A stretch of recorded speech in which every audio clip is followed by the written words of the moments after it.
Pebrero pa lang at hindi pa tag-ulan. Pero mahigit 28,000 na ang mga kaso ng dengue sa bansa ayon sa DOH. 40% na mas mataas yan kumpara noong parehong panahon noong 2024. Kaya mga LGU, may kanyang-kanyang diskarte sa pagpuksa sa mga lamok gaya ng pabuyang piso kada lamok o kiti-kiti. May report si Oscar Oida. Hindi mga isda, kundi lamok ang lalamanin ng tila aquarium na ito ng Barangay Addition Hills sa Mandaluyong City. Yan ang kanilang mosquito death chamber. Dito raw ipapasok ang mga patay o buhay na kitikiti o lamok na mauhuli ng mga residente.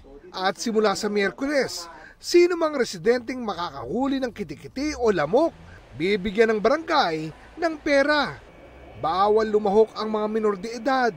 Magdadala lang po sila sa amin dito ng kahit buhay, patay, or even kitikiti na papalitan namin at least 5 pieces of lamok in exchange of 1 peso. Paraan daw ito ng barangay para mapuksa ang mga lamok dahil sa pagtaas ng dengue cases sa kanilang lugar na umabot sa 44 nitong Enero. 2 sa mga yan ang nasawi. Kabilang 14 anyos na si Chantely Tordillo. Sa ospital, lumalabas yung dugo sa ilong, sumusuka siya ng dugo.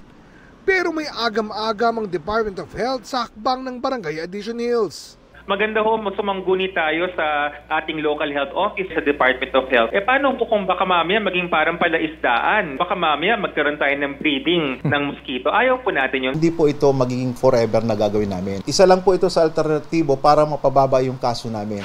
Sa Quezon City, na nagdeklara ng dengue outbreak nitong weekend, problema rin ang hindi naaagapang kaso. Nagiging problema lang natin ay yung hindi na-assess agad ng mga doktor, no? So kaya yun yung kwento ng mga 10 nating case fatality or mga namatay. It took them more than 7 days, no? More than 5 days na bago makapagpakonsulta at matingnan ng doktor. Ang Barangay Old Balara, pinag-iisipang ibalik ang dati nilang ginawang pangontra lamok na pagpapakawala ng mga palaka. Mga kinakain yan is mga yun nga, yung mga langaw, mga eggs, mga lamok. Nabawasan ba yung kasong dengue? Yes po. Kani-kanyang diskarte rin ang ibang LGU para puksain ang mga lamok gaya ng mayat-mayang misting sa San Juan. At pamamahagi ng Lapu-Lapu City LGU ng insecticide-treated nets at larvicide sa mga pampublikong paaralan at mga barangay.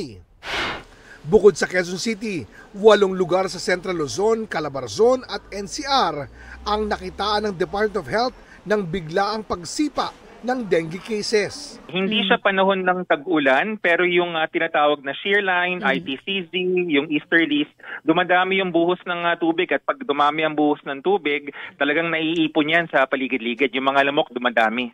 Oscar Oida, nagbabalita para sa GMA Integrated News. Huwag magpahuli sa mga balitang dapat niyong malaman. Mag-subscribe na sa GMA Integrated News sa YouTube.